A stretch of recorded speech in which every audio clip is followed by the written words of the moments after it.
I think our parents did as well as they could trying to provide for us growing up. And now we're trying to do the same for our kids. We are trying to provide everything they need, make sure they don't want for anything, make sure they have all of their desires met. But the trap that you fall into is you forget to teach your kids how to manage money.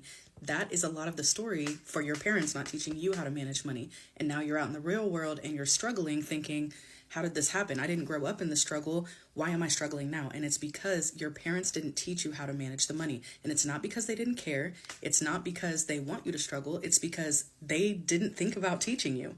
It may be because they themselves didn't really know how to manage it. They just got lucky, or maybe they just forgot to teach you.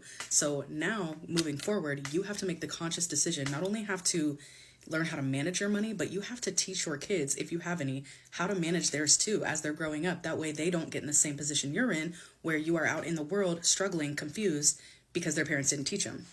That's why it is so important that we learn these skills: how to budget, how to manage our money, tell it where to go, how to save money, how to pay off debt, how to invest to grow long-term wealth. We have to figure this out for ourselves so that we can pass this knowledge along to the future generations. That's how you break the cycle. The long-term hope is that we can take our journeys, all the years that it took us to learn these lessons, all the skills we learned along the way, shorten that time down and teach it to our kids, our nieces, our nephews, whoever. That way it shortens their journey and they don't have to go through as many hardships. And that is actually why I made Her Money Mastery, so that I could teach y'all from my mistakes, from my journey, so that you can get to financial stability in a shorter amount of time. And if you want to know how step by step, go check out the link at the top of my page. There is a free training you can watch that will give you the steps. Financial security should be for everybody. Unfortunately, it's not taught a lot of times in schools by our parents, etc.